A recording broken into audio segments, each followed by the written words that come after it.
오늘 함께 오신 하나님의 말씀 창세기 18장 11절에서 15절에 있는 말씀, 창세기 18장 11절에서 15절에 있는 말씀 봉독해 드립니다. 아브라함과 사라는 나이가 많아 늙었고 사라에게는 여성의 생리가 끊어졌는지라. 사라가 속으로 웃고 이르되 내가 노쇠하였고 내 주인도 늙었으니 내게 무슨 즐거움이 있으리요. 여호와께서 아브라함에게 이르시되 사라가 왜 웃으며 이르기를 내가 늙었거늘 어떻게 아들을 낳으리요 하느냐.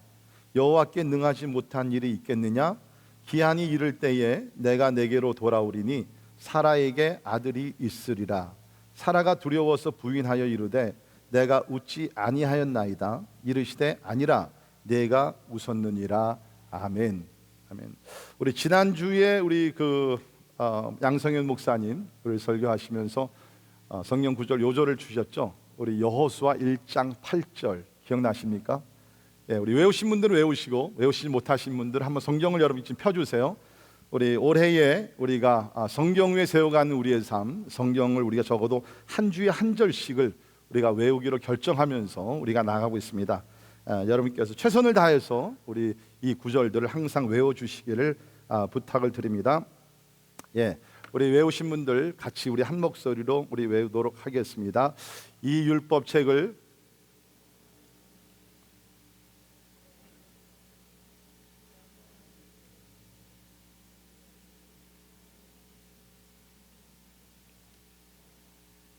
예, 제 생각에 한 50%는 하신 것 같아요. 예, 여러분께서 계속 열심히 잘 외우시면서 이 말씀이 능력인 줄 믿습니다. 아멘. 아멘. 예, 이 말씀 그대로 우리가 내 입에서 떠나지 말게 하며 주야로 아침 저녁으로 항상 우리의 말씀을 우리가 묵상을 한다는 것은 생각 명상이 아니죠. 이 말씀 우리 히브리의 묵상이라는 것은 자꾸 되풀이하라는 거죠. 입술로 되풀이하면서. 그리고 더 중요한 것이 그 안에 기록된 모든 것을 우리 지켜 행하면 우리 세미나에서 배운 대로 적용이죠. 적용을 하게 되면 내 길이 평탄하게 될 것이고 내가 형통하리라. 예, 형통이라는 단어가 successful, 성공이라 그랬죠. 이 말씀을 여러분께서 가슴에 새기면서 오래 적용하셔서 여러분이 거룩한 성공이 다 이루어지기를 주의 이름으로 축원합니다. 아멘. 예, 요새 2부 예배가 이상하게 좀 영적으로 약해졌어요. 희한하게 지금 그전에는요 2부가 항상 더 영적으로 셌거든요. 근데 요새는 1부가 숫자는 반밖에 안 되는데도 얼마나 1부 예배 은혜와 이게 충만하고 2부 예배는 저는 똑같은 거 합니다. 제 문제가 Don't look at me. 제 문제가 아니에요. 저는 똑같은 설교 똑같이 인도하는데 희한하게 요새 2부 예배가 막 영적 싸움이 일어나는 것 같아요. 예, 적극적으로 예배에 참여하기를 바랍니다. 아멘. 예, 아멘. 자, 오늘부터 우리가 기적을 경험하는 삶 한번 따라 하시겠습니다. 기적을 경험하는 삶. 예, 이 주제를 가지고 부활절까지 우리가 하나님의 말씀을 함께 살펴보려고 합니다. 우리 성경을 보면 사실은 우리가 기적으로 가득 찼어요. 우리 창세기 보면 창세기가 어떻게 시작이 되죠? 하나님의 창조의 역사부터 creation story. 이거 보면 여러분 기적 아닙니까? 무에서 유를 창조하셨어요. 이 엄청난 우주 만물을 하나님께서 말씀으로 창조하셨습니다. 이 기적 아닙니까? 성경이 기적으로 시작이 되면서 요한계시록에 가게 되면 뭡니까? 이 세상이 이제 종말이 오게 되고 그것도 놀라운 어떤 기적이죠. 그 가운데 이제 세상의 모든 것이 다 변해서 새 하늘과 새 땅, 새 예루살렘이 임하게 되면서 우리가 영원한 천국에서 어린 양 예수 그리스도를 경배하게 된다. 여러분 이것이 기적이에요. 지금 우리가 세상을 바라볼 때 어떻게 그 아름다운 날이 올 것인가? 그런데 성경은 약속하고 있거든요. 그날이 반드시 오게 될 줄을 믿습니다. 그러니까 성경은 창세기부터 요한계시록까지 보면 It's a full of miracle story. 이 모든 것이 보면 참 기적으로 가득 차 있다는 거죠. 뿐만 아니라 여러분이 아시는 모세가 홍해를 가르게 되고 여호수아가 요단강을 건너게 되며 여리고 성이 허물어지는 해가 멈추는 기적들. 그뿐 아니죠. 그야말로 요나가 큰 물고기 뱃속에 들어가 3일 동안 있다가 나오게 되는 기적. 다니엘이 사자굴 속에 들어갔지만 하나도 상하지 아니하고 나오게 된.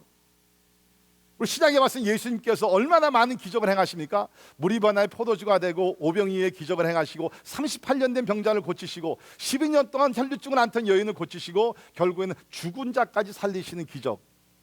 기적이에요. 사도행전에 넘어가게 되면 사도들이 예수님과 같이 동일하게 기적을 행합니다. 베드로가 안진병을 일으키게 되죠. 얼마나 저들의 능력이 많게 나타났냐면 저들의 그림자만 지나가더라도 막 병 고치는 역사, 기적이 나타나는 것이죠. 저들을 통해서 죽은 자까지 일어나는 기적들이 나옵니다. 그래서 일본의 유명한 우치무라 간조라는 그 신학자는 이렇게 얘기했어요. 기독교는 기적의 종교다. 기독교는 기적이다. 그뿐만 아니라 성경에서 만일 기적을 제외한다면 성경은 표지 2장만을 남길 것이다. 의미 있는 얘기인 것 같아요. 혹시 여러분들 가운데 우리 교회 안에 보면 요새 그런 사람들이 있죠. 나는 우리 특별히 이제 과학을 전공하시는 하시는 분들 보게 되면 과학적으로 증명이 되지 않는 건 나는 믿을 수 없다 라고 생각을 가지고 성경을 접하시는 분들이 있어요.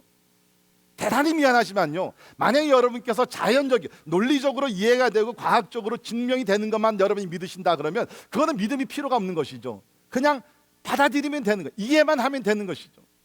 그런 성경에는 그러한 자연적인 어떤 가르침이나 원리뿐만 아니라 그것을 뛰어넘어서 초자연적인 기적들이 많이 기록이 돼 있다는 것입니다. 오늘 우리 14절에 있는 말씀도 보게 되면 여호와께 능하지 못한 일이 있겠느냐, 여호와께 능하지 못한 일이 있겠느냐. 사실 오늘 키버스가 이거거든요. 제가 아브라함의 삶에 대해 전체적으로 얘기하겠지만 하나님은 이 말씀을 하시기 위해서 여호와께 능하지 못한 일이 있겠느냐? 대답은 뭐예요? 없다는 거예요. 하나님께 능하지 못한 일이 없다는 것이죠. 하나님이 기적을 행하시는 전능하신 하나님이시기 때문에. 우리 마가복음 9장에 보면 좀 안타까운 이야기가 나옵니다. 한 아버지가 있는데 그 아들을 데리고 제자들에게 왔어요. 근데 그 아들이 귀신을 들려서 여러 가지 그 병에 앓게 되고 물속으로 불속으로 들어가서 자기 자신을 죽이려고 막 자살 시도를 합니다. 그러니까 아버지가 너무나 마음이 안타까워가지고서 이 아들을 고치기 위해서 예수님의 제자들에게 데려와요. 근데 제자들이 고치지 못합니다. 그때 예수님은 변화산에서 베드로, 야고보, 요한과 함께 올라가 계셨죠. 그때 이제 내려오셨을 때의 그 상황을 보셨습니다. 그때 아버지가 제자들이 고치지 못했기 때문에 예수님께 와서 이렇게 이야기를 합니다. 마가복음 9장 22절에 보면 무엇을 하실 수 있거든 우리를 불쌍히 여기사 도와주옵소서. 영어로 얘기하면 But if you can do anything, if라는 단어가 뭐예요? 반은 안 될 것이라는 것이에요. 제자들도 못했으니까 9명의 제자들이 못했고 이건 너무나 오래된 병이기 때문에 예수님이 다른 병자들을 많이 고쳤을지 모르지만은 내 아들은 못 고치겠죠. 그러나 내가 한 번 더 시도하겠습니다. 만약에 무엇을 하실 수 있거든 우리를 불쌍히 여기사 도와주옵소서. 그러니까 믿음과 불신이 함께 공존했던 순간이에요. 그때 예수님께서 이렇게 말씀하십니다. 같이 읽겠습니다. 시작. 할 수 있거든이 무슨 말이냐? 믿는 자에게는 능히 하지 못할 일이 없느니라. 믿으십니까? 우리도 많은 경우에 하나님 앞에 나아가서 불가능한 문제들 가지고는 하나님 할 수 있거든, 만약 이것이 하나님의 뜻이라면. 근데 대부분 우리가 그렇게 만약이라는 다칠 때 진짜 하나님의 뜻과 섭리를 알기 위해서보다는 내 믿음이 부족해서 안 하시더라도 that's okay Lord, 기적을 행하시다 진짜 괜찮아요. 그냥 내가 out of like 10 other choices, I just give them another try. 그 마음을 가지고 우리는 만약 하실 수 있거든. 근데 주님의 대답은 뭡니까? 할 수 있거든이 무슨 말이냐? What do you mean if I can? Don't you know that I'm Almighty God? 믿는 자에게는 능히 하지 못할 일이 없느니라. 그렇습니다. 우리에게는 불가능한 일이라 할지라도 하나님께서 역사하실 때 불가능한 일들이 가능하게 될 줄을 믿습니다. 자, 그러나 여러분 한 가지 기억해야 될 것은 하나님의 능력과 주권, 하나님의 능력과 이런 기적은요, 하나님의 은혜의 주권 아래 있다는 것입니다. It's under sovereign grace of God. 이게 중요한 얘기인데 무슨 얘기냐면 하나님은 기적을 행하실 때 하나님의 그 깊은 주권 가운데 하나님께서 기적을 행하실 수도 있고 기적을 행하지 아니하실 수도 있다는 것이에요. 그러니까 하나님이 능력이 있고 없어서가 아니라 하나님은 전능하신, 항상 불가능을 가능케 하시는데 하나님 보시기에 이 문제는 기적을 행하는 것보다 어떤 면에서 더 큰 기적이라고 볼 수 있는데요, 오히려 그 문제를 그냥 놓고서 하나님을 더 의지하며 살게 하는 것이 하나님의 주권에 어떤 은혜가 있을 수 있다는 거예요. 자, 예를 들면 예수님께서 많은 병든 자들 고치지 않았습니까? 그런데 사도 바울이 병에 걸렸어요. 몸에 가시가 있었다 그랬습니다. 정확하게 그것이 어떤 병인지 모르지만 뭐 간질병이 되든지 아니면 눈에 어떤 문제가 있었든지 뭐 여러 가지 학자들의 이야기가 있습니다. 너무나 그것이 고통스러워서 예수께 3번씩이나 기도했다 그랬어요. 그런데 예수님은 그렇게 많은 병든 자들을 고쳐주셨죠. 그런데 바울은 고쳐주질 않았어요. 하나님이 능력이 없어서 절대로 아닙니다. 하나님의 주권적인 은혜 가운데 판단하시기를 바울의 이 몸에 있는 가시를 걷어가기보다는 오히려 바울에게 가시를 그냥 두어서 육체의 고통은 있지만 영적으로 계속해서 바울이 겸손하게 만들고 하나님을 의지하게 만드는 가운데서 바울로 하여금 더 신실한 주의 종으로서 사명을 감당하기 위해서 하나님께서는 바울에게 육신의 가시를 걷어가시는 기적은 안 행하셨어요. 그런데 어쩌면 더 큰 기적을 주셨죠. 그것이 뭡니까? 그 고통 가운데서도 감당할 수 있는, 지탱할 수 있는 은혜를 주셨어요. 그래서 바울이 뭐라고 고백하죠? When I am weak, then I'm strong. 내가 약할 때 강함이니라. 바울이 육신의 가시 때문에 약해졌어요. 그런데 자기도 모르는 가운데 그 영혼의 깊은 가운데서 강함이 나타납니다. 힘이 넘쳐납니다. 그래서 육신의 고통이 있지만 영적으로 더 강해졌기 때문에 그것을 능히 극복하며 하나님 앞에서 겸손한 종으로서 끝까지 달려갈 수 있었다는 거예요. 그래서 기적은 하나님의 주권적인 은혜 가운데 나타난다는 것을 제가 여러분께 미리 말씀을 드리기를 원하고요. 또 한 가지는 뭐냐면 우리가 기적이라는 것은 기적을 체험할 뿐만 아니라 우리를 통해서 기적이 나타나기도 하는데 항상 하나님께서 행하시는 기적 뒤에는 거룩한 목적이 있다는 것입니다. 성경에 나타난 모든 기적들을 보면요, 하나님께서는 절대 단 한 번도 기적을 위한 기적은 행하시지 않으세요. He doesn't, never do. 뭐 내가 한번 능력을 자랑해 볼까? 절대로 그렇지 않습니다. 하나님께서 기적을 행하실 때는요, 오늘 우리가 아브라함의 기적도 보겠지만 그 뒤에는 너무나 깊은 하나님의 어떠한 진리와 우리에게 가르쳐주고자 하는 영적 교훈이 반드시 따라온다는 것이에요. 우리 요한복음 20장 31절에 보면 이런 말씀이 기록이 되어 있습니다. 예수께서 제자들 앞에서 이 책에 기록되지 아니한, 다시 말해 요한복음에 기록되지 아니한 다른 표적도 많이 행하였으나, 요한복음을 보면 예수님의 기적 가운데 7가지만 기록이 되어 있습니다. 가나의 혼인잔치에서 물이 변할 포도주가 되는 기적부터 죽은 나사로가 살아나는 기적같이 하고 7가지 다른 많이 행하셨으나 오직 이것을 기록하면, 오직 7가지의 표적을 기록하면 목적이 있다는 거죠. 너희로 예수께서 하나님의 아들 그리스도임을 믿게 하려 하며 또 너희로 믿고 그 이름을 힘입어 생명을 얻게 하려 함이니라. 여러분 잘 들으세요. 만약 여러분께서 요한복음에 나타나는 기적을 믿지 아니하신다 그러면, 예수께서 물이 변할 포도주를 만들게 하시고 죽은 나사로를 사흘이 지난 다음에 살리신 기적을 믿지 아니하신다 그러면 엄밀히 얘기하면 여러분 예수 지금 안 믿는 거예요. 왜? 예수님은 그 기적을 통해서 예수가 하나님의 아들인 것을 증명하셨고 그것을 믿는 자들에게 생명을 주신다 그랬거든요. 분명히 여러분이 진리를 깨달아 알아야 된다는 것이에요. 얼마나 이거 심각한 건지 모릅니다. 그러니까 이 기적이라는 것은 아브라함을 통해서 제가 오늘도 말씀드리겠지만 그냥 뭐 100세의 아들 낳는 기적 거기서 끝나는 차원이 아니에요. 이것이 우리 구원과 직접적인 연관성이 있다는 것입니다. 그래서 우리가 사도행전을 보게 되면 하나님께서는 사도들을 통해서도 기적을 행하십니다. 왜? 구원의 메시지를 증거하시기 위하여. 사도행전 4장 29절에 보시면 이제 이스라엘 초대교회 성도들이 함께 모여서 기도를 합니다. 이제 요한과 베드로가 옥에 갇히게 되고 또 풀려 나와서 저희들이 함께 이제 기도하게 되는데 내용은 이렇습니다. 주여, 이제도 그들의 위협함을 굽어 보시옵고 또 종들로 하여금 담대히 하나님의 말씀을 전하게 하여 주시오며 손을 내밀어 병을 낫게 하시옵고 표적과 기사가 거룩한 종 예수의 이름으로 이루어지게 하옵소서 하더라. 저들의 기도 내용이 뭡니까? 하나님, 우리에게 능력을 주셔서 우리가 나아가서 예수의 복음을 증거할 때에 기적이 나타나게 하여 주옵소서. 표적이 나타나게 하여 주옵소서. 무엇을 위해서? 예수 그리스도의 복음이 능력 있게 전파되기 위하여. 그래서 저들이 기도한 그대로 나가서 복음을 증거할 때에 사도들뿐만 아니죠. 베드로나 요한이나 이런 사람들뿐만 아니라 평신도들도 누구든지 나가서 복음을 전할 때, 빌립, 스데반 이런 사람들이 나가서 복음을 전할 때 무슨 일이 일어났어요? 기적들이 일어납니다. 무엇을 위해서? 천국 복음을 전파하며 예수를 증거하기 위해서. 이번 토요일 날 우리 과테말라 단기팀이 가죠. 여러분이 갔다 오시면 이제 선교 보고 간증을 들으시겠지만, 갈 때마다 하나님께서 저들을 통해서 기적을 행하세요. 희한한 것은 똑같은 사람들입니다. 똑같은, 오늘 우리 여기서 찬양하셨죠. 다는 못 나왔지만 상당히 우리 걱정을 많이 했어요. 왜냐하면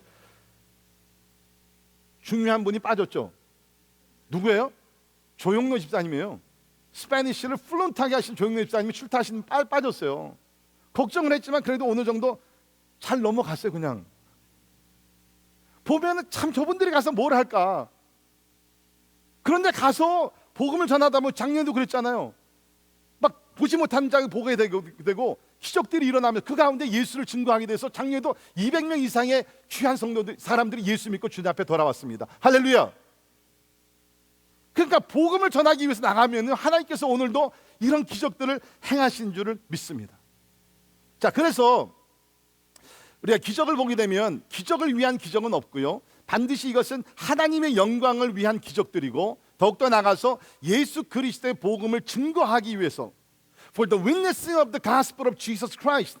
오늘도 하나님은 우리 가운데서 여러 가지 모양의 기적을 행하시는 줄 믿습니다. 그래서 저는 두 가지 면에서 여러분들이 하나님의 기적을 여러분의 삶 속에서 체험하기를 원하고요, 뿐만 아니라 여러분들의 목장에서 나가서 전도하고 그러는 가운데서 여러분을 통해서, 여러분의 손을 통해서, 여러분의 믿음을 통해서 기적들이 일어나서 하나님께 영광을 돌리고 예수 그리스도를 담대히 증거하기를 주의 이름으로 축원합니다. 자, 여러분 생각에는 내가 믿음이 부족해서 그러지, 물론 그런 문제도 있어요. 근데 제가 말씀을 준비하면서 왜 우리 가운데 그 기적들이 많이 일어나지 않는가? 하나님은 분명히 어제나 오늘이나 영원토록 동일하시는데 믿으십니까? 동일한데 왜 우리 가운데 기적들이 별로 안 일어나느냐? 하나님이 변한 것이 아니에요. 문제는 우리가 하나님이 원하신 대로 삶을 살고 있지 않기 때문이에요. 제가 질문을 드립니다. 작년 2015년 동안 여러분께서 병든 자를 위해서 손을 얹고 기도를 해보신 분 한번 손 들어보세요. 손 들어보세요. 자, 지금 우리 뭐 10%도 안 되죠. 몇 분 안 됩니다. 분명히 성경에 보게 되면 예수의 이름으로 우리가 나아가서 병든 자에게 손을 얹은 나음을 얻는다 그랬는데, 대부분 우리는 뭐냐면은 우리는 시도조차 안 해요. 제가 묻습니다. 혹시 여러분들 가운데 지난 1년 동안 귀신 들린 사람을 만나서 가서 예수의 이름으로 귀신을 쫓아내신 분 한번 손 들어보세요. 우리 저기 한 분 계시고, 대부분은요, 첫째는 저 사람이 귀신 들렸나, 정신병자인가 판단이 잘 서질 않죠. 근데 사실 우리가 요새 영적인 싸움을 많이 하고 있는데, 우리는 보면서도 그냥 첫째는 관심이 없든지 아니면 그냥 무력하게 without doing anything. 근데 주님께서 분명히 약속을 하시고, 예수를 믿는 자들의 이러한 표적이, 증거가 나타나리니 병든 자에게 손을 얹은 즉 낫고, 귀신 들린 자를 기도할 때에 귀신이 쫓김을 받게 된다 그랬어요. 그러니까 어떤 면에서는 우리의 믿음의 문제도 아니고요, 물론 하나님의 능력의 변화는 절대로 없는 것이고, 문제는 뭐냐면 we're not even trying. 대부분의 많은 사람들이 오늘날 이런 기적들을 위해서 시도조차 하지 않는다는 것이에요. 그러나 여러분께서 참 오늘 제가 나누겠지만 아브라함과 같은 믿음, 엘리야와 같이 우리와 같은 사람이었다 그랬거든요. 그런 믿음을 가지고 기도하신다 그러면 여러분을 통해서 기적들이 주의 영광 위에서 일어나게 될 줄을 믿습니다. 아멘. 자, 아브라함의 기적을 함께 살펴보겠는데요, 오늘은 여러분께서 여러분의 성경을 펴놓으시고 저와 함께 이 아브라함의 전체적인 이야기를 훑을 거거든요. 그래서 여러분께서 함께 성경을 보시면서 저를 따라와 주셔야 되겠습니다. 자, 우리 오늘 그 설교 제목이 100세의 아들을 낳은 기적이다. 그것인데, 엄밀히 얘기하게 되면 사실은 뭐 남자는 100세에도 아이를 낳을 수도 있다고 합니다. 근데 사실은 사라가 90세의 아들을 낳는 것, 이거는 이제 생리가 끊겼기 때문에 불가능한 상황이었죠. 물론 아브라함도 100세가 되어서 이제 그런 가능성은 다 끊어졌을 때요. 근데 하나님께서 그 가운데 기적을 행하셨다는 것입니다. 자, 그런데 우리가 성경을 보면 이 아브라함의 이야기가 어떻게 시작이 되는가? 우리 11장 30절을 봅니다. 창세기 11장 30절. 자, 창세기 11장 30절. 이 아브라함의 이야기는 이렇게 시작이 됩니다. 같이 읽겠습니다. 시작. 사레는 임신하지 못함으로 자식이 없었더라. 그렇죠? 이 여인은 원래부터 자식을 낳지 못하는 여인이었어. barren. 그 당시에 여인이 아이를 낳지 못하는 건 굉장히 수치스러운 것이었습니다. 유대인들에게도 저주를 받은 여인이라고 손가락질을 받았던 사람들입니다. 자, 그런데 놀라운 것은 이 사레가 아이를 낳지 못했는데 그 원인이 어디 있었느냐? 자, 16장 2절을 봅니다. 16장 2절. 16장 2절. 거기 있는 말씀을 보면 사레가 아브라함에게 이르되 여호와께서 내 출산을 허락하지 아니하셨으니. 자, 사레가 왜 아이를 못 낳았어요? 뭐 때문에? 에? 뭐 때문에? 에? 하나님이 허락하지 않으셨어요. 하나님이 허락하지 않으셨어요. 그러니까 누구의 책임이에요? 누구의 책임이에요? 에? 하나님 책임이잖아요. 뭐 어려운 거 없어요. 여러분 희한하게요. 이렇게 그 결혼을 해가지고 아이를 못 낳게 되면은 뭐 그런 경우도 있지 않습니까? 대부분은 그러면은 뭐요? 이 남편 그 아들 집에서 뭐 이 며느리의 잘못으로 다 저기 하죠. 근데 여러분 보게 되면 여기서 지금 하나님께서 허락지 않으셨어요. 하나님께서. 그러니까 우리가 지금 전체적인 이야기를 우리가 살펴보겠지만 지금 하나님은요 아브라함과 사레라는 두 사람을 많은 사람들 가운데서 택하셔서 하나님의 거룩한 목적을 이루시기 위해서 지금 그 프로세스를 시작하신 거예요. 그 프로세스 중에 첫 번째 단계가 뭐였냐면 임신을 하지 못하게 하시는 것이에요. 하나님께서. 자, 그런데 놀라운 것은 이렇게 사레가 아이를 갖지 못하는 상태에서 하나님은 우리 12장 2절을 보십시오. 이런 약속을 주십니다. 내가 너로 큰 민족을 이루고 네게 복을 주어 내 이름을 창대하게 하리니 너는 복이 될지라. 아니, 아이를 못 낳는 것은 이건 뭐 누구도 부인할 수 없는 그러한 현실이었습니다. 그런데 이런 사람들에게 하나님께서 약속하시기를 큰 민족을 이룬다. 후손들이 많아진다는 거예요. 아니, 지금 하나님께서 사레가 아이를 못 낳는 것 알지 못하십니까? 알죠. 왜? 하나님께서 그렇게 하셨으니까. 그런데 하나님께서 그러한 불가능한 상황을 만드시고 이제 맞지 않는 그러한 엉뚱한 약속을 주시는 거예요. 내 후손이 많아지게 될 것이다. 참 이게 우리가 어떻게 보면은 참 잘 이해가 되지 아니하는 그러한 상황이죠. 왜 하나님께서 이런 일들을 행하시는가? 예. 자, 우리는 대부분이 이러한 불가능한 일을 만나게 되면 처음으로 우리가 시도하는 것은 인간적인 방법입니다. 인간적인 방법이에요. 그러니까 아브라함과 사레도 예외는 아니었어요. 자, 아이를 낳지 못합니다. 하나님의 약속을 받습니다. 그러니까 생각을 해보는 거예요. 자, 우리가 자녀가 없는데 그러면 어떻게 후손들이 많아질 수가 있겠느냐? 가만히 생각해 보니까 그 아브라함의 주변에는 누가 있냐면 상속자가 될 수 있는 자기 종이 있었어요. 자기 친자식은 아닌데 그 당시를 보게 되면은 이렇게 자녀가 없는 무자한 그러한 부모들이 사람들이 이제 그 상속자를 만들어 놓고 쉽게 얘기하면 이제 계약을 합니다.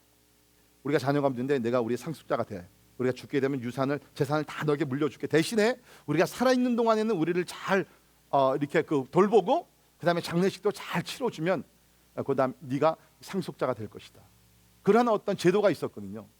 그래서 아브라함에게도 보게 되면은 그러한 사람이 있었어요. 그 사람이 누구냐면 엘리에셀이라는 사람이었습니다. 자, 우리 15장 2절로 갑니다. 15장 2절. 아브라함이 이르되 주 여호와여 무엇을 내게 주시려 하나이까? 나는 자식이 없사오니 나의 상속자는 이 다메섹 사람 엘리에셀이니이다. 그러니까 자기가 얘기하는 거예요. 하나님은 나에게 많은 자손을 주신다는 하나도 없습니다. 내가 보니까는 the only choice that I have, 여기 보니까는 다메섹 사람 엘리에셀, 그러니까 아브라함의 집에서 살던 종들 가운데 그 가정에서 태어나서 가장 신실하고 똑똑하고 아웃스탠딩한 그런 사람이 있었는데 엘리에셀이거든요. 그러니까 이 사람이 되면은 되겠습니다. 그런데 자, 하나님의 대답은 뭡니까? 4절을 보십시오. 여호와의 말씀이 그에게 임하여 이르시되 그 사람이 내 상속자가 아니라 내 몸에서 날 자가 내 상속자가 되리라. 그러니까 지금 아브라함은 인간적인 방법을 도입을 한 것이에요. 자녀가 없어. 그럼 어떻게 해? 그 당시에 많은 사람들이 그냥 프랙티스 하던, 그러면은 상속자를 내가 입양을 해가지고서 이것이 이제 전개되면 되지 않겠는가. 근데 하나님 노노노, 그거는 뭐요? 그거는 많은 사람들이 사용하는 인간적인 방법이라는 거예요. 나는 그렇게 행하신 하나님이 아니라는 거죠. 그러니까 분명히 하나님께서 말씀하시기를 내 몸에서 날 자가 내 상속자가 되리라 분명히 얘기하셨습니다. 자, 그리고 나서 5절을 보시면 창세기 15장 5절, 그를 이끌고 밖으로 나가 이르시되 하늘을 우러러 뭇별을 셀 수 있나 보라. 또 그에게 이르시되 내 자손이 이와 같으리라. 그러니까 하나님께서 엘리에셀이 아니라고 분명히 말씀하시고 아브라함을 밖으로 데려가서 하늘에 셀 수 없는 엄청난 별을 보여주시면서 내 자손이 이렇게 될 것이다. 자, 여기 이제 아브라함의 믿음이 나옵니다. 여러분 성경 보시면 15장 6절 같이 읽겠습니다. 시작. 아브라함이 여호와를 믿으니 여호와께서 이를 그의 의로 여기시고. 굉장히 중요한 얘기예요. 아브라함이 여호와를 믿으니, 다시 말해서 하늘에 셀 수 없는 별과 같이 후손들이 많아지게 될 것이다. 그야말로 이것은 엉뚱한 얘기죠. 그런데 아브라함이 믿었어요.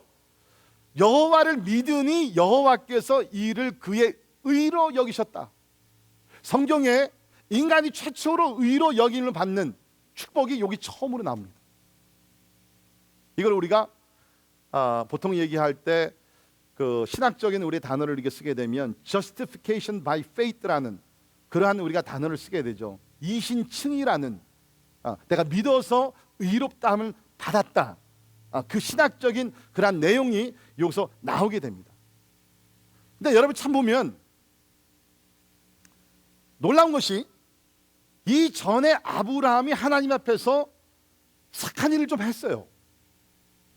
예를 들면 그가 이제 그 고향이 갈대아 우리였는데 하나님께서 갑자기 나타나셔서 야, 너희 가족을 데리고 이제 고향을 떠나라.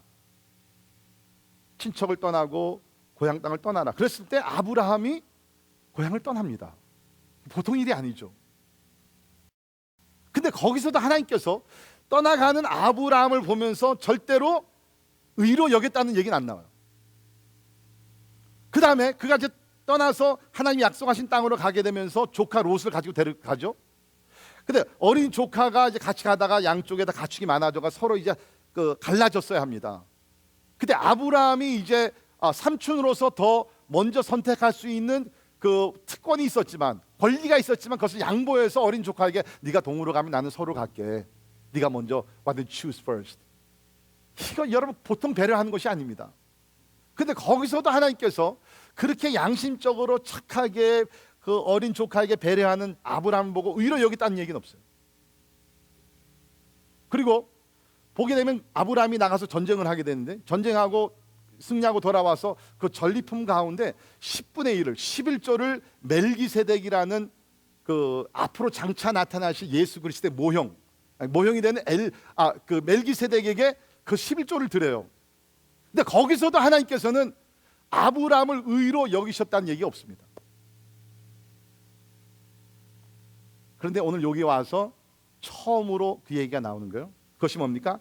아브라함이 여호와를 믿으니, 집을 떠난 것도 아니고 뭐 조카를 위해서 배려해 준 것도 아니고 11조를 드린 것도 아니고 여호와를 믿으니 여호와께서 이 일을 그의 의로 여기셨다는 거예요.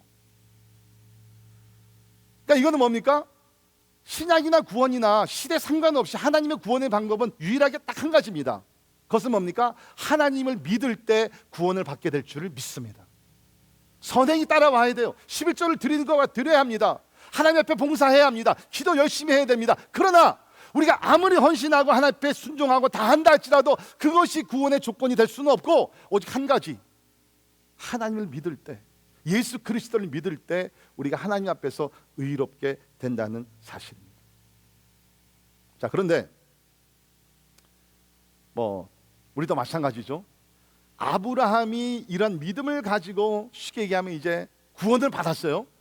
그런데 약속을 신뢰하는 믿음이 자꾸 이제 흔들리기 시작합니다. 왜? 세월이 지나가고 있는데 자식이 없어요. 나이가 80이 넘어갑니다. 이제 죽을 때가 가까이 왔는데 후손이 없거든요. 그래가지고서 두 번째 방법을 도입을 합니다. 첫 번째 인간적인 방법은 뭐예요? 그 종 중에 하나였던 엘리에셀을 상속자로 세우려고 했던 것이고, 두 번째 인간적인 방법은 뭐냐면, 그러면 하나님께서 내 몸에서 태어난 사람이 상속자가 된다 그랬다. 근데 지금 사례는 아이를 갖지 못해요. 그러면 다른 방법이 뭐가 있을까? 이번에는 아내 사례가 아이디어를 짜냅니다. 그렇다 그러면 아마 하나님께서 이 방법을 사용하신 것이 아닐까? 그래서 사례의 몸종이었던 하갈이라는 여인을 아브라함의 첩으로 들여드립니다. 자, 보십시다. 우리 창세기 16장 1절. 아브라함의 아내 사례는 출산하지 못하였고 그에게 한 여종이 있으니 애굽 사람이요 그 이름은 하갈이라. 사례가 아브라함에게 이르되 여호와께서 내 출산을 허락하지 아니하셨으니 원하건대 내 여종으로 들어가라. 내가 혹 그로 말미암아 자녀를 얻을까 하노라 하매 아브라함이 사례의 말을 들으니라. 그렇죠? 그러니까 사례가 아이디어를 짜냅니다.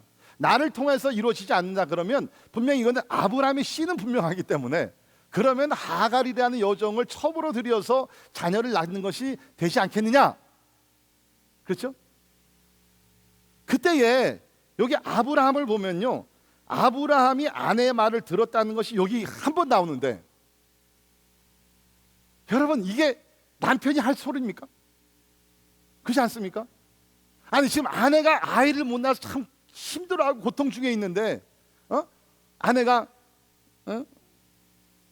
이 하갈을 첩으로 들여서 아이를 낳게 하십시오. 그러면 여러분 진짜 아내를 사랑하고 아끼고 그런다 그러면 무슨 얘기입니까? 우리는 아이 없어도 괜찮습니다. It's okay. 우리 그냥 무자로 살아도 괜찮습니다. 그러면서 아내를 위로해야죠. 그런데 사례가 이렇게 얘기하니까 기다렸다는 식으로 아브라함이 그러면 그렇게 하지요.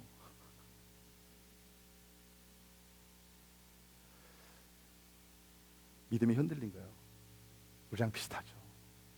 우리도 예배를 드릴 때는 믿습니다. 하나님의 방법대로 살겠습니다. 타협하지 않겠습니다. 그리고 월요일 날 직장에 나가고 사업터에 나가서 어려운 일을 부딪히게 되면 하나님의 방법이 이건데도 불구하고 우리는 사람의 방법을 자꾸 도입을 시킨다. 자, 그런데 여러분 참 하나님은요, 참 우리가 이해가 할 수 없는 하나님. 진짜 내가 만약 하나님이라 그러면, 그렇죠? 내가 하나님이라서 내가 이러한 놀라운 계획을 가지고 지금 진행하고 있다 그러면, 만약에 아브라함이 그 하갈을 들여서 아이를 낳고자 했을 때 제 생각에는 제가 하나님이었다면은 저는 그걸 막았을 것 같아요. 아이를 갖지 못하게. 왜? 아이를 갖고 못 갖고 하나님의 주권에 있잖아요. 근데 하나님께서는 그걸 그냥 허락을 하셨어요. 다시 말해서 너희들이 인간의 방법으로 사용해 볼래? Go ahead, try. 이스마엘을 낳아요. 나이 86세대가 되어서. 그러니까 우리도 말이죠, 참 우리가 어떤 일을 놓고서 사람의 어떠한 그 방법과 세상의 방법을 취해서 나가면 하나님께서, 저는 진짜 제 아는 내 솔직한 심정은 뭐냐, 하나님은 내가 만약에 하나님 앞에 불순종하고 그것이 뜻이 아니라고 하나님께서 그때 막아주세요. 차가 플랫 타이어가 되든지 아니면 뭐 어떻게 되든지 좀 막아주세요. 물론 하나님께 그럴 때도 있으세요. 근데 많은 경우에는 우리가 인간의 방법, 세상의 방법을 택할 때 하나님께서 Okay, go and try. See what happens. 하나님께서 그냥 놔두세요. 아브라함과 사라도 몸종 하갈을 들여서 이스마엘을 낳습니다. 그리고 세월이 또 한 10여 년 또 지나요. 한 13년. 그러니까 이 성경을 보게 되면 아브라함과 지금 그 사례, 나중에는 사라가 되죠.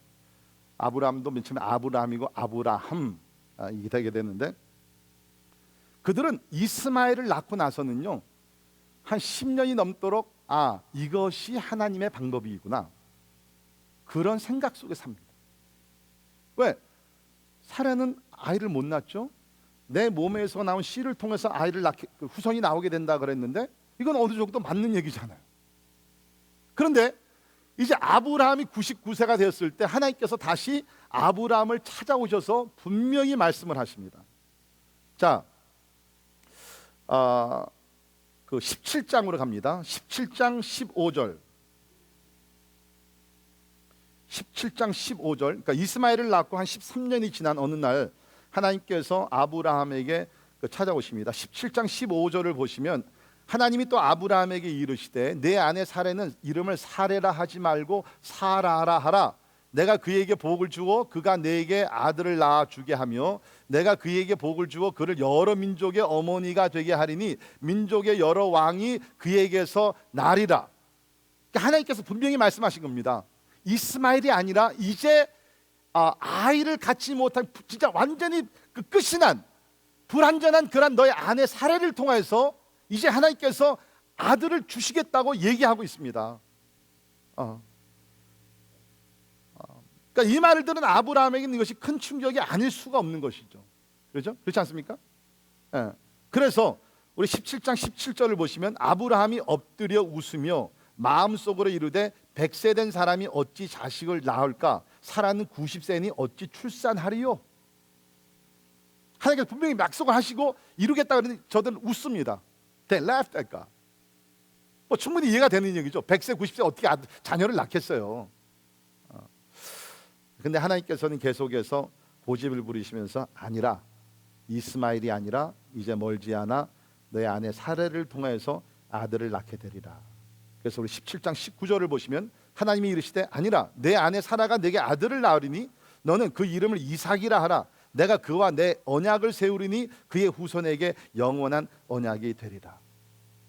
하나님께서 다시 한번 100세 90세에 저들에게 약속을 하시고 우리 말씀을 보게 되면 결국에 가서는 21장을 봅니다. 21장 1절 여호와께서 말씀하신 대로 사라를 돌보셨고 여호와께서 말씀하신 대로 사라에게 행하셨으므로 사라가 임신하고 하나님의 말씀하신 시기가 되어 노년의 아브라함에게 아들을 낳으니 그 이름이 이삭이라 했다. 3절에 나옵니다. 자,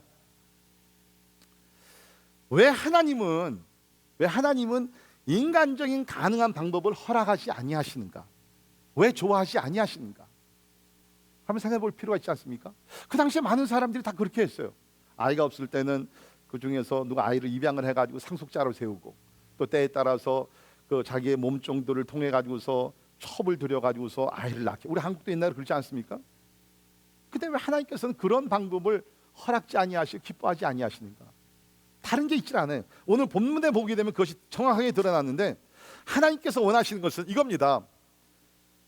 불가능한 상황을 하나님께서 만드세요. And I know some of you are offended.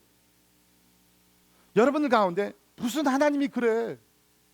하나님은 좋으시고 선하신 하나님이시면 처음부터 아이를 잘 낳게 하셔서 행복한 가정을 이루게 하시고 그렇게 살게 하시는 것이 우리 하나님이 아니냐? 무슨 하나님이 여인으로부터 아이를 낳지 못하게 해서 고통을 당하게 하고 왜 하나님께서 그런 상황을 만드시느냐? 라고 여러분께서 질문을 하실 수 있어요. 제 대답은 I don't know. 솔직히 말씀드리면 I don't know. 저도 몰라요. 그러나 분명한 사실은 제가 앞으로 7주 동안 같이 공부하겠지만 분명한 사실은 하나님께서 종종 불가능한 상황을 우리 삶 속에 만드십니다. 그리고 하나님께서는 개입을 하셔서 인간의 방법이 아닌 세상적인 방법이 아닌 하나님의 방법으로서 불가능을 가능하게 만드셔서 하나님의 영광을 받으시고 하나님의 이름을 증거하십니다. 그리고 그 모든 일들을 통해서 하나님은 구원의 역사를 이루어가십니다. 여러분 가운데 목사님 대단히 미안하지만 난 그걸 납득할 수가 없는데요. 제 대답은요, 대단히 미안 대답이지만 하나님은 우리에게 이해, 납득, 동의 요구하지 않습니다. I'm sorry. 하나님은 우리에게 요구하시는 것은 믿으라. Believe. 자, 그런 말씀의 결론을 내리면서 이것이 우리와 어떤 연관성이 있느냐, 그죠? 아브라함이 100세의 아들, that's good, that's good for him. 사라가 90세의 아들을 못, 이게 얼마나 여러분 기쁘겠어요, 그렇지 않습니까? 모든 것이 끝났다고 생각했는데 이제 아들을 낳았어요. That's good for them. But what does it got to do with me? 나와 무슨 상관이 있냐? 여러분 특별히 구약을 읽으실 때는 신약과 연결을 해서 여러분이 읽으셔야지 이해가 됩니다. 여기 지금 아브라함이 100세의 아들을 낳았다는 것은요, 그냥 한 가정의 그냥 해피엔딩으로 끝나는 이야기가 절대로 아니라 이것은 여러분과 저에게 직접적인 연관성이 있는 이야기라는 것이에요. 자, 무슨 얘기입니까? 자, 우리 그 성경을 우리가 한번 같이 보겠습니다. 로마서 9장 6절에서 9절에 있는 말씀 보면 이런 말씀이 있습니다. 그러나 하나님의 말씀이 패하여진 것 같지 않도다. 이스라엘에게서 난 그들이 다 이스라엘이 아니요 또한 아브라함의 씨가 다 그의 자녀가 아니라 오직 이삭으로부터 난 자라야 내 씨라 불리리라 하셨으니 곧 육신의 자녀가 하나님의 자녀가 아니요 오직 약속의 자녀가 씨로 여기심을 받느니라. 약속의 말씀은 이것이니 명년 이때에 내가 이르리니 사라에게 아들이 있으리라 하심이라. 자, 하나님께서 말씀하신 것이 뭐냐면 지금 사도 바울이 기록한 것인데요, 문맥은 이렇습니다. 사도 바울이 여러분이 아시는 대로 유대인으로 태어나서 유대인으로 자라면서 이방인의 선교를 감당했던 사도인데, 복음을 전하다 보니까 이방인들이 지금 많이 예수 믿고 주님 앞에 돌아와요. 근데 반대로 유대인, 진짜 예수를 믿어야 될 사람들, 유대인들은 예수를 많이 거절을 합니다. 그러니까 안타까워요. 우리 동족이 구원을 받아야 되겠는데. 그러면서 그가 하는 얘기가 뭐냐면, 왜 유대인들이 지금 예수를 못 믿고 있느냐? 그들은 생각하기에 우리는 아브라함의 후손이기 때문에 우리는 no matter what happen 우리는 구원받은 하나님의 백성이다 라고 얘기를 해요. 지금 지금 바울이 얘기하는 것이 아니라는 것이죠. 그거는 육신의 자녀인데 혈통으로 내려오게 되는, 그렇죠? Descendants of the Jews, Israelites. 그 사람들이 하나님의 약속의 자녀가 아니라는 것이에요. 우리가 아브라함으로 돌아가게 되면 이스마엘이 그 아브라함을 통해서 낳지만은 이것이 하나님의 방법이 아니거든요. 이거는 육신의 자녀거든요. 마찬가지로 우리가 이 땅에 살게 되면서 사람의 방법으로 내가 율법을 통해서 전통을 통해서 무슨 선행을 통해서 구원받으려고 할 때에 이거는 육신의 일로 끝나기 때문에 이거는 약속의 자녀 중생할 수가 없다는 얘기. 그래서 아브라함의 이야기가 있는 것이라니까요. 그러니까 오늘날도 사람들이 뭡니까? 구원이라는 것을 중요한 것은 알아요. 그럼 내가 어떻게 구원을 받을 수 있냐? 내가 그럼 사람의 방법으로 내가 선행을 해야지, 착하게 살아야지, 뭐 순종을 해야지, 뭐 이렇게 자꾸 이렇게 합니다. 하나님의 대답은 다시 나를, 그거는 불가능하다는 것이죠. 선행으로 구원받을 사람이 아무도 없다는 거예요. 그러나 아브라함이 하늘의 별을 보고 하나님의 약속의 말씀을 믿었을 때 의로 여긴 것 같이 너희들이 그 장대 위에 십자가에 달리신 예수 그리스도를 바라보고 믿을 때에 하나님의 자녀가 된다는 것이에요. 이것을 가르쳐 주기 위해서 아브라함의 이야기가 성경에 기록이 되어 있다는 거죠. 사람의 방법으로는 불가능하다는 거죠. 우리의 노력, 선행으로서는 불가능하다. 아브라함이 그렇게 착하게 살면서 그런 일도 있었지만 그가 의로 여김을 받았던 것은 오직 한 가지, 하나님의 말씀을 믿었을 때의 의로 여김을 받은 것과 마찬가지로 우리가 예수 그리스도를 믿을 때에 구원을 받게 된다. 다른 면에서 제가 또 설명을 드리죠. 우리 누가복음에 보게 되면 누가복음 18장을 보면 부자 관원이 예수님을 찾아왔습니다. 중요한 질문을 던지죠. 예수님, 어떻게 하면 내가 구원을 받을 수 있습니까? 그때 예수님께서 이렇게 얘기하죠. 내가 계명을 다 지켰느냐? 부모를 공경하고 이렇게 십계명에 대해 쭉 얘기합니다. 이 사람이 얘기합니다. 네, 내가 잘 지켰습니다. 어렸을 때부터 내가 최선을 다해서 지켰습니다. 예수, 그래, 참 놀랍구나. 그럼 내가 한 가지만 더 얘기할게. 그러면 내가 부자인 줄 아는데 너 재산을 다 팔아가지고 가난한 자들에게 주고 나를 따라오라. 그런데 이 부자 관원이 그것을 못해요. 그러니까 뭐 정직하게 살려고 노력하고 다 계명을 지키려고 했지만 진짜 그 율법의 핵심적인 그 스피릿, 정신이 되는 뭡니까? 내 이웃을 사랑하라.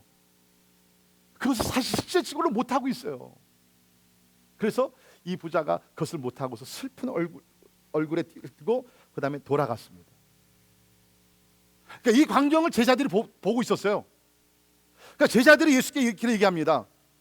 아니 예수님, 저 사람은 진짜 우리가 아는 대로 진짜 착하고 법 없이도 살고 진짜 존경을 받는 사람인데 저런 사람이 구원을 받지 못하면 누가 구원을 받을 수 있습니까? 누가복음 18장 26절에 그런즉 누가 구원을 얻을 수 있나이까?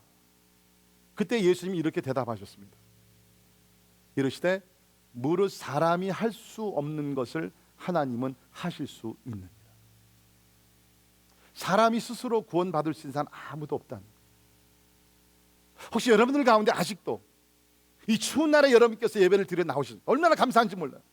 그러나 여러분 마음속에 혹시 행여나 내가 오늘 나갔기 때문에 이렇게 정성을 보이니까 하나님 마지막 날에 나를 구원해 주실 것이야 라고 생각하시면 그거는 오산이라는 거예요.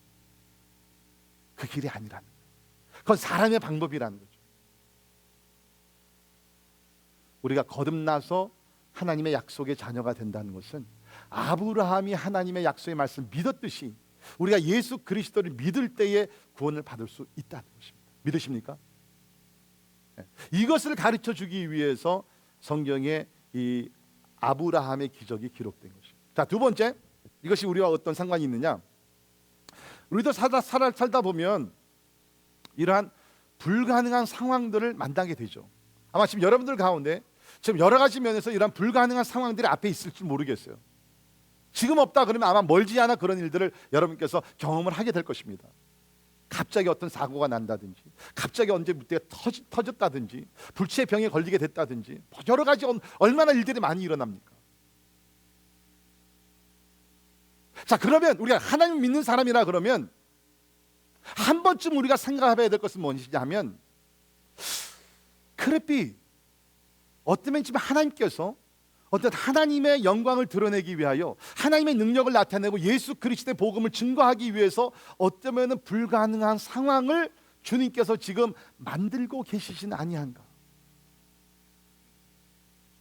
저는 제가 살아가면서 또 목회를 하면서 그런 상황들을 종종 만납니다.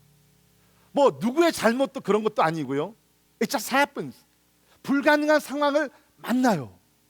처음에는 저도 인간이니까 뭐 두렵고 당황을 합니다. 근데 가만히 생각을 해보는 거죠. Could it be? 어쩌면 하나님께서 나에게 어떤 영적인 교훈을 가르쳐 주시고 믿음이 자라게 하고 하나님의 영광을 드러나게 하기 위해서 이 상황을 지금 불가능한 상황을 만들어 가시는 것이 아닌가. 아마 여러분들 가운데 지금 경제적으로 이것이 살 길이 없어요. 어떤 병이 있는데 아무도 못 고친대요. 자녀의 문제를 당했어요. 해결할 방법이 없어요. 하나님이 믿는 사람들에게도 그런 도전적인 일들이 일어납니다. 우리 교회도 지난 13년, 14년 동안 오면서 그런 일들이 있었어요. 우리가 11년 전에 이 건물에 들어올 때에 여기 그 계산이 맞지 않았습니다. 우리가 원래 생각했던 그 2배 이상의 렌트 값을 요구했어요. 계산이 안 맞아요. It doesn't work out. 불가능한 상황이에요. 근데 믿음으로 그냥 들어왔어요. 지난 11년, 12년 동안 단 한 달도 여기 엄청난 그 렌트를 내고 있는데 우리가 페이 못한 적 한 번도 없어요. 이번에 우리 단기팀이 갑니다. 가서 진짜 우리가 선교할 때 또 엄청난 선교비들이 많이 들어가요. 우리 교회 부자 아니에요.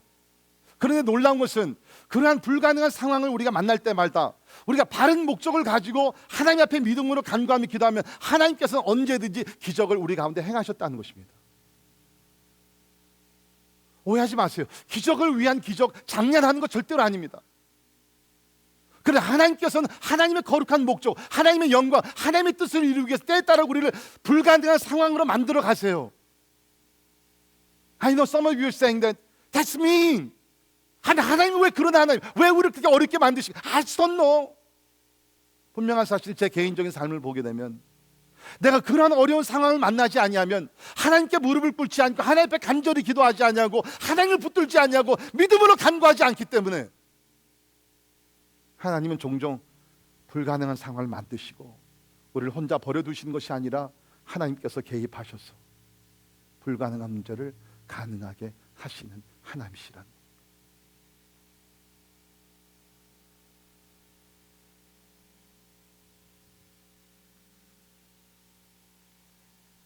문제는 우리가 그 하나님께서 불가능한 상황을 만들어 가실 때 우리에게 초이스가 있죠. 내가 이 어려운 상황을 인간의 방법으로 해결할 것인가, 아브라함과 같이 엘리에셀 상속자를 세우고, 그렇죠? 하갈 몸종을 들여가지고서 이스마엘을 낳게 해서 인간의 방법으로 내가 하나님의 뜻을 해결할 것인가, 아니면 내가 전적으로 하나님을 신뢰해서 믿음으로 하나님의 약속을 받을 것인가.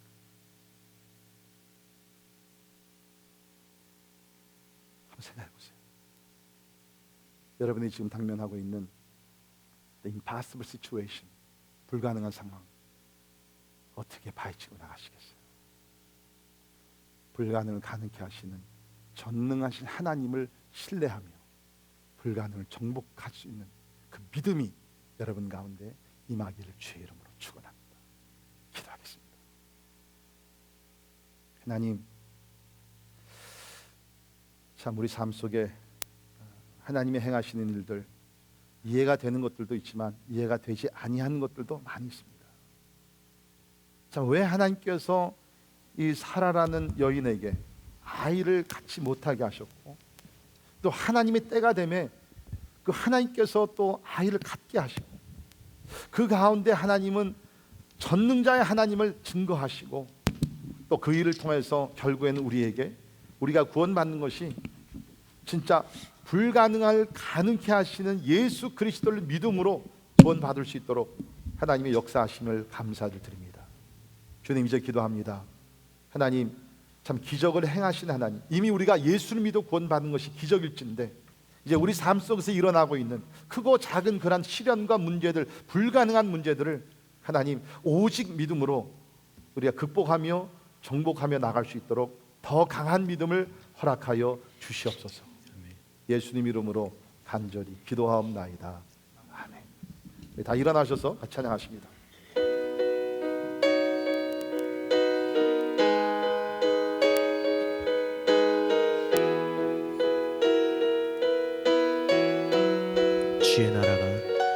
주의 나라가 임하네. 하나님 임재하실 때 예배가 회복되며 기적은 일어나네.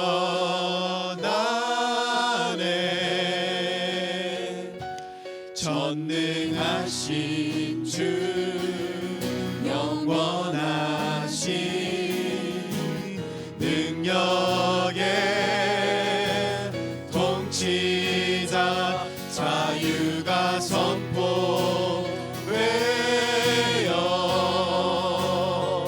주 백성 돌아오네.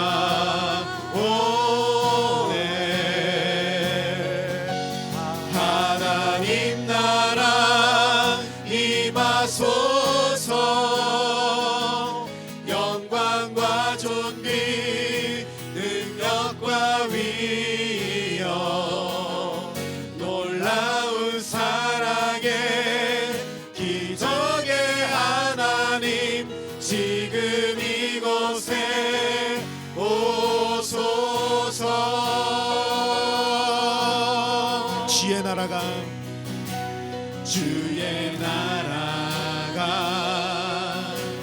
임할 때 하나님 임재하실 때 예배가 회복되며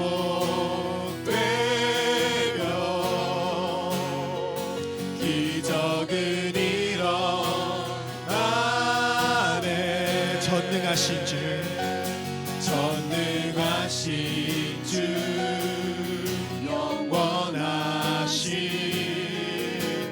능력의 통치자 자유가 선포되어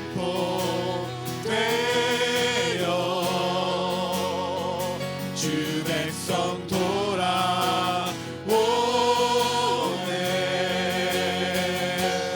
하나님 나라 임하소서. 영광과 존귀 능력과 위엄 놀라운 사랑의 기적의 하나님 지금 이곳에 오소서. 하나님 나라 임하소서. 하나님 나라 임하소서.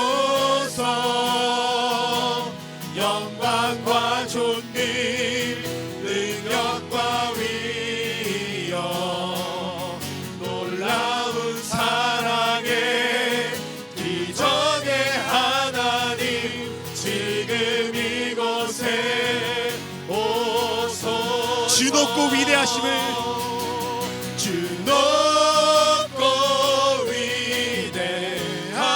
위대하심을 크게 외쳐 선포하네. 만왕의 왕 주 하나님 지금 오소서. 주 높고 위대하심을 주 높고 위대하심을 그의 왼손 선포하네. 만왕의 왕 주 하나님 지금 오소서. 하나님 나라 임하소서. 하나님 나라 임하소서. 영광과 존귀 능력과 위엄 놀라운 사랑의 기적의 하나님 지금 이곳에 오소서.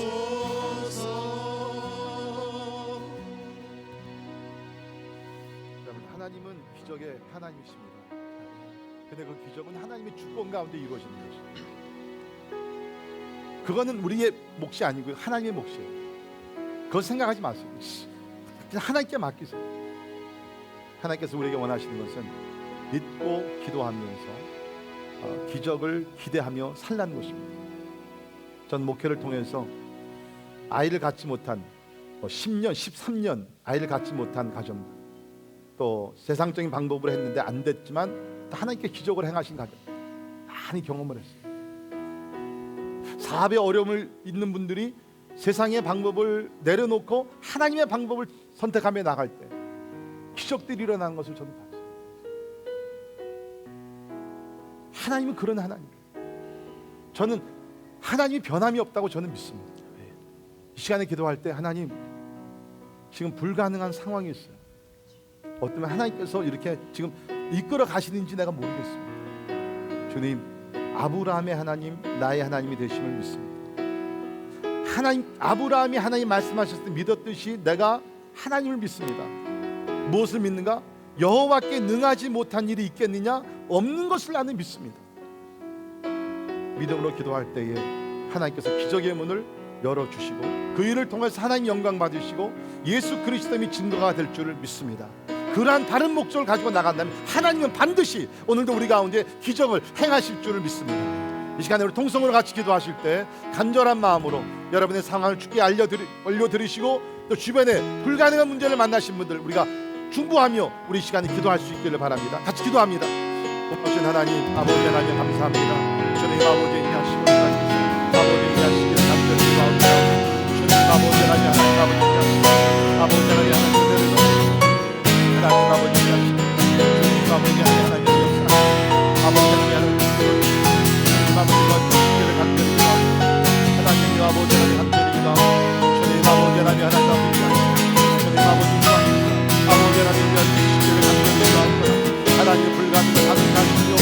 아버지 하나님, 하나님 아버지 위한 신들을 감사드립니다.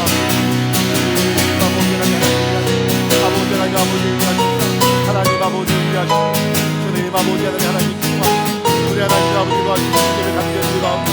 하나님 아버지 위하신 할렐루야. 아버지 주님의 문을 열어주시고 주님 아버지 아버지 하나님 하나님 은혜를 베푸시고 하나님의 친구와 신들을 감사드립니다. 할렐루야. 주님을 찬양합니다. 아버지 하나님 위하신 하나님 나라, 하나님 나라 임하소서. 영광과 존귀 능력과 위엄 놀라운 사랑의 기적의 하나님 지금 이곳에 오소서. 하나님 나라 임하소서. 영광과 존귀 능력과 위엄 놀라운 사랑의 기적의 하나님 지금 이곳에 오소서.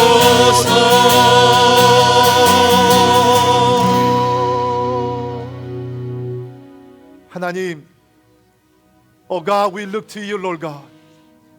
하나님, 이 시간에 하나님만 바라봅니다.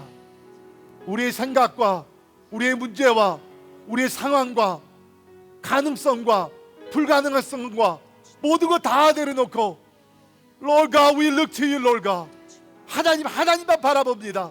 그 하나님은 전능자 하나님이신 줄 믿습니다. 하나님께는 불가능한 것이 없으심을 믿습니다. 주님, 믿음으로 고백합니다. 하나님은 전능자 하나님이요 불가능함이 없으신 무한하신 전능하신 하나님을 고백합니다. 주님, 이 고백하는 사랑하는 성도들 가운데 하나님께서 주의 영광과 그리스도의 복음의 증거를 위하여 기적을 행하여 주시옵소서. 특별히 다음 우리가 부활절까지 이 말씀을, 이 주제를 가지고 기적을 체험하는 삶, 주제를 가지고 우리가 말씀을 듣고 삶에 적용하며 주님 앞에 부르치며 기도할 때에 주여 주의 영광을 위하여 주의 복음을 위하여 기적들을 행하여 주시옵소서. 또 이런 믿음을 가진 자들을 통해서 기적이 나타나게 하여 주시옵소서. 병든 자에게 손을 얹은 즉 나음이 있게 도와주시고 귀신을 쫓아내게 도와주시고 중보하며 기도할 때에 불가능한 일들이 가능케 되는 거룩한 역사들이 곳곳에서 일어나게 하여 주시옵소서. 특별히 이번 토요일날 우리 과테말라 단기 선교팀이 납니다. 하나님이여, 연약합니다. 부족합니다. 언어의 장벽도 있습니다. 주여, 그러나 전능자의 손을 붙들며 나가오니 저들을 통해서 놀라운 역사를 이루어 주시옵소서. 지금은 우리 주 예수 그리스도의 은혜와 하나님의 영원하신 사랑과 성령님의 감화 감동 역사 충만케 하시니 불가능을 가능케 하시는 하나님의 능력을 믿고 어떠한 상황 속에서도 낙심하거나 인간적인 방법을 사용하지 아니하고 믿음의 방법을 사용하여 하나님께 영광 돌리기를 원하는 우리 사랑하는 모든 성도들 머리 위에 지금부터 영원까지 함께 하시기를 주님의 이름으로 간절히 축원하옵나이다.